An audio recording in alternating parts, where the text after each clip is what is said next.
Alright guys, welcome back to the channel. Today we're going to talk about Daniel Dubois and Fabio Wardley, and more precisely, what is next for both fighters. Now, I've got some very strong opinions on what Fabio Wardley needs to do next.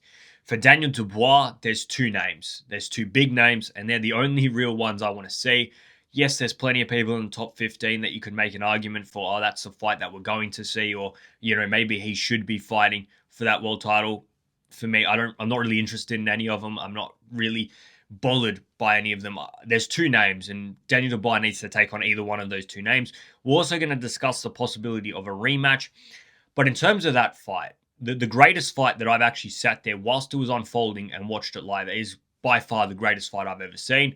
There's plenty of people on social media, in the comments, everywhere, talking about heaps of fights from the 70s, the 80s, the 90s, some of which I have gone back and watched, previously. Some of them I have never actually gone and watched. As you can see, I'm not that old to have watched those fights live. But in terms of me, at my age, all the fights that I've watched growing up and up until now, that is by far the greatest fight that I've seen. Yes, it's not the most technical exhibition of boxing, but in terms of just an all-out entertainment fight, that takes the cake, and it's not even close.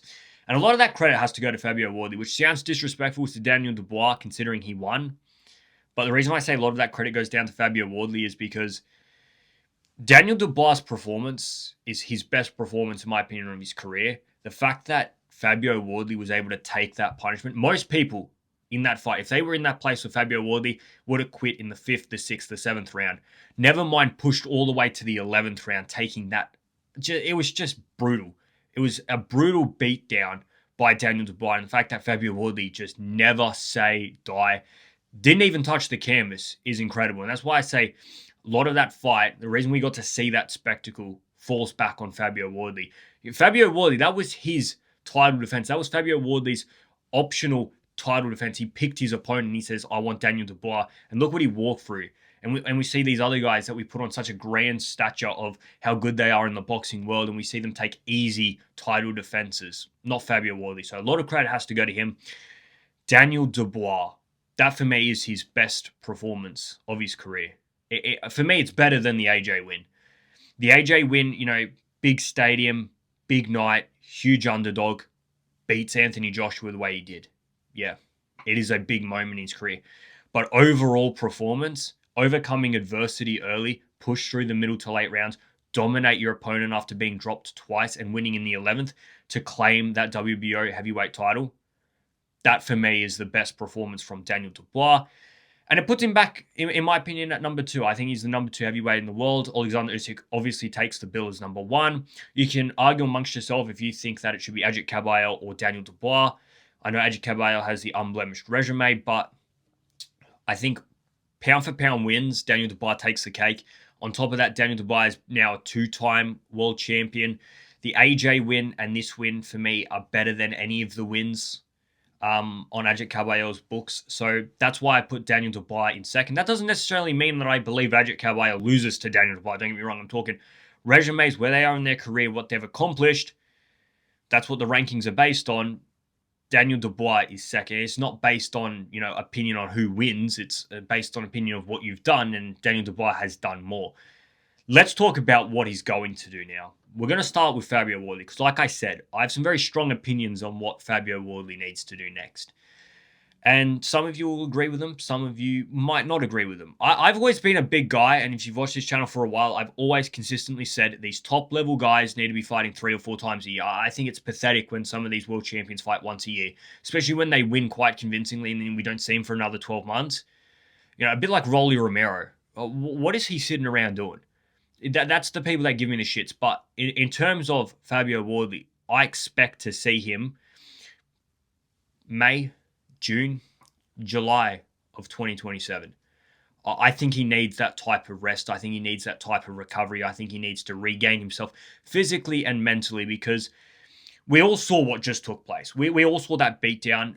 The fact that he was still standing at the end of the night is unbelievable. The fact that he walked off, out of that ring and wasn't stretched out of there is unbelievable. And I wish him the best of health, because what he had to go through on that night, I know it's boxing, that's the risk you take. We all sit here, we pay our money for the entertainment and all that, but you got to look out for their health as well. And Fabio Wardley put himself in serious health crisis.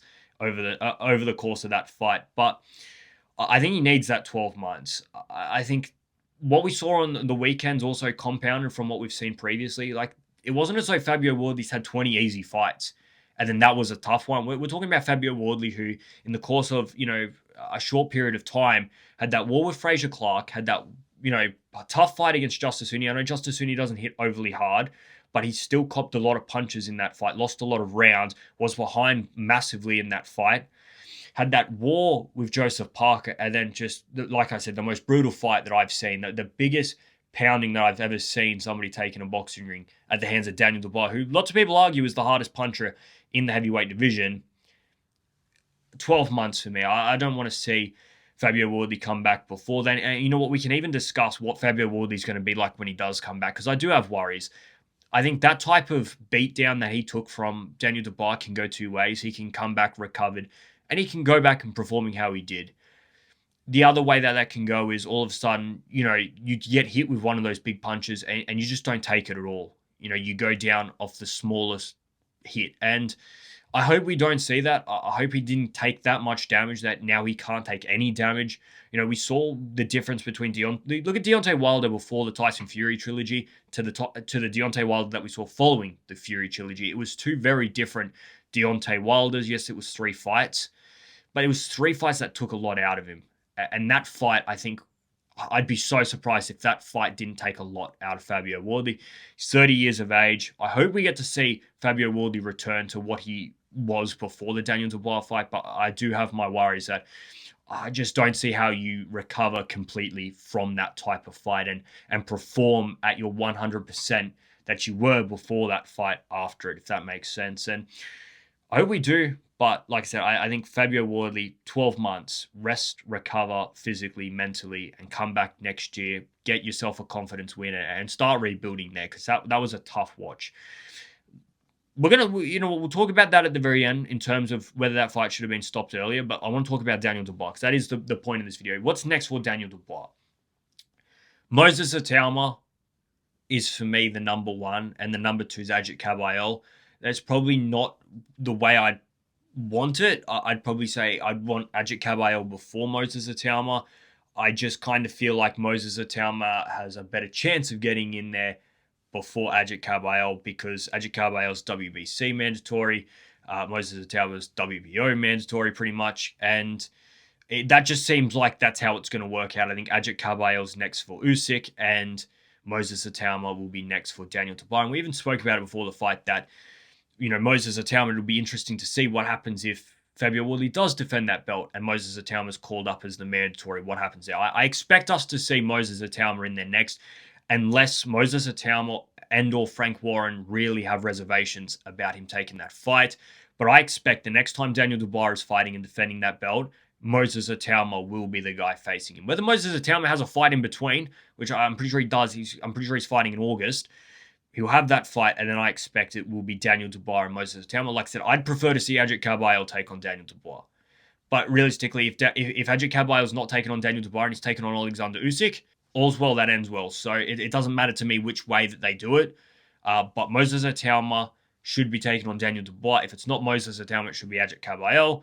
But I think Ajit Kabayel will be taking on Alexander Usyk. All the other names in and around the division, I don't care about. We've seen him beat Anthony Joshua if he's still a name. Tyson Fury doesn't really deserve the shot and doesn't deserve the shot at all. Filip Hrgović, we've seen Filip Hrgović lose to Daniel Dubois. I know there's a lot of question marks about, well, should have Filip Hrgović lost that fight because of the headbutts? For me, Filip Hrgović was losing that fight. He was always going to lose that fight, headbutts or not. Daniel Dubois, I think if they rematch it, Daniel Dubois beats Filip Hrgović. So it has to be Moses Itauma or Ajit Kabayel, and there's no other names that I think should be even in the conversation. I'd love to hear what you guys think, which one you'd prefer, but I do think it will be Moses Itauma, and that's a hell of a fight. That is a tough fight for Moses Itauma. We're talking about Moses Itauma, who's never really been hit by a big hitter, all right, or really been punched hard by anybody. Nobody's really landed a clean shot on the guy, and now the next person that's probably going to land that big shot is arguably the biggest hitter in the heavyweight division in Daniel Dubois. I think if you lined everybody up and all they did was punch one of those wall bags that calculate your punch power, I think Daniel Dubois' punch would be at least top 3. Whether it's number 1 or not is a different story. Yes, you have to land the punch cleanly. Moses Itauma is a good mover. He's quick. But if Moses Itauma went into that fight with Daniel Dubois and didn't get a scratch on him, I'd be mightily surprised. I think he eats one of those punches, and that's where the questions will start to be made. Will Moses Itauma take that punch? How does he take that punch? Fabio Wardley ate him up, but I think Fabio Wardley's just a different animal in terms of taking a punch. So for me, it's got to be Daniel Dubois versus Moses Itauma. It's an interesting matchup. It's an interesting stage for Moses Itauma. I think he's more than ready. I actually think there's quite a few young heavyweights. I call them young. They're not even young, probably new to the heavyweight division that I think really should be in that top 10, top 15. And, it's time that we stop even talking about the Furies, the AJs, the Zhangs, even Bacoli to a certain extent. There is a new wave of heavyweights, and I'm just waiting for them to start taking over. I'm talking about your Richard Torreses, your Terra Moanas, your Moses Itaumas. Let's finish off with Fabio Wardley and whether it was the right decision or not, because in my original reaction to the thing, I said I don't really blame the referee. I don't really blame Ben Davidson in the fact of how long Fabio Wardley was in that ring for. But saying all that, I still would have been, pro them stopping it at around the 9th. I did say that in my post reaction. I'm pretty much still the same. I've seen some people setting out some very harsh words about Ben Davidson, about the referee, and it's such a weird position because when I was watching the fight, I was like, fuck, Fabio Wardley's taken an absolute beatdown here, but he's got that cannon in him. All he has to do is land one shot. He's the world champion. You've got to give him that opportunity, but at the same time, he landed a good shot, but then he would eat 3 or 4 bigger ones. And it's like, all right, well, you got to stop it. But he's still standing. He hasn't touched the ground yet. He's still fighting back. He's still defending. It was such a hard fight. And even watching it back on replay, I'm still probably in the same position. I'm still probably in the same position where I think it's very harsh to have a go at Ben Davidson. I think the referee stepped in and stepped in at a good time. It was such a delicate situation. I've seen so many referees, corners make horrible decisions, and I don't look at this as a horrible one. I am saying at the same time that if I was in the corner, if I was the referee, I probably would have stopped it earlier. I think it is that tipping point of, I don't think it's a horrible stoppage, but it probably also should have been stopped a little bit earlier. But I think it doesn't require this discourse that some people have been sending out towards Ben Davidson and the referee. I don't think it's a howler. I don't think it's a shocker. I don't think it's a terrible call by them. I think Ben Davidson knows his fight. He was the one I don't know what Fabio Wardley and them were discussing in that corner. I don't know how Fabio was feeling. I don't know what happened in training camp. It is such a delicate situation, and you've always got to take in note the health of your fighter. And that's why I said if I was in the corner, I probably would have called it a day earlier. But it is such a difficult decision because you're looking at that fight with Joseph Parker and saying, but look at how he just found that last bit of energy and win that fight. Look at how he found that last bit of energy and beat Justice Hooney. He's the world champion. We're going to take this opportunity away from him, knowing the power that he possesses. I think that's why it's such an interesting situation. And I still don't know where I sit. Like I said, I sit on the you're going to be telling me that I'm sitting on a fence. And I am. I am sitting on a fence because I believe that it's too harsh to take it out on Ben Davidson and the cornerman and the referee. But at the same time, I probably would have liked to have it been stopped a bit earlier. But we're not in the ring. We're not there sat ringside with our fighter, living and breathing every second of that fight. It's a very different opinion to watch it back than it is when you're watching it live, when you're in that corner. So I'd like to know what you guys think in the comments below, because I'm still sort of at a miss of, did they do a shocking job? Should Ben Davidson be held accountable for the beatdown, or was that just the natural way in the flow of that fight? Because it was a titanic war. It was a fight where even in the 9th and the 10th, we still saw Fabio Wardley land a big shot. We still saw him throwing his hands. He still had glimpses. Yes, probably 10 or 15 seconds within the 3 minutes of, fuck, he's still throwing his hands. If one of these actually lands, we saw what happened to Dubois in the 1st and the 3rd round. So I'd love to know what you guys think in the comments below. A very interesting weekend of fighting. I can't believe, just in general, that win from Zach Shelley. I mean, I'm hearing that he is a substitute teacher, and he's just demolished David Morrell, came from behind by a mile. Like, it wasn't close. The scorecards wouldn't have been close. And he finds a way to beat David Morrell. And David Morrell arguably should have 3 losses in a row. David Benavidez, I don't believe he beat Imam Khartiev. I think a draw was fair in that fight. And then that knockout loss. Where do we go with David Morrell? Somebody that, coming into that David Benavidez fight, very, very good chance of winning. I can't remember who was the favorite. I'm assuming that David Benavidez was the favorite. But when you talk about the amateur pedigree and all the hype that was around David Morrell, early career, into that David Benavidez fight till now, it's a very, very different story. And I'm not even sure what you do with David Morrell next. He's going to have to almost, have a, that sort of level of fight that Ben Whittaker's been having just to get back in the groove, get a win. I couldn't believe what I saw when David Morrell lost. And like I said, he could very easily have 3 strikes on his resume. What else happened over the weekend that we could discuss here? I didn't really plan anything else. Like I said, this video was pretty much about Daniel Dubois. I thought the Khamzat Chimaev fight versus Strickland was it was an okay fight. I didn't think Strickland was going to be able to beat him. If you are a UFC fan, you'll know what I'm talking about. If not, click off, feel free. But I thought Strickland was a very far underdog. Even today in the Zuffa boxing, there was a few upsets. I thought Serhii Bohachuk was going to beat Shane Mosley. Shane Mosley stops Serhii Bohachuk. Katsarakis, he looks good. I remember watching one of his fights last year. He gets another win today, beats Rodriguez. So, yeah, a very interesting weekend of fighting. Make sure you like the video, subscribe to the channel, leave all your thoughts in the comments below. It's fallen apart a little bit here at the end here, but I just thought we'd have a little bit of a frank discussion, nothing planned. Let me know your thoughts on what next for Daniel Dubois. Let me know what you think about Fabio Wardley and when he should return. And, what is your opinion on this Ben Davison referee cornerman situation? Do you think that fight definitely should have been stopped earlier, or are you sort of similar to me that saying it probably should have been stopped earlier, but in terms of taking any real discourse against the cornerman or the referees, a little bit overboard? Let me know what you guys think. Like the video, subscribe to the channel. I'm out of here, guys. See ya.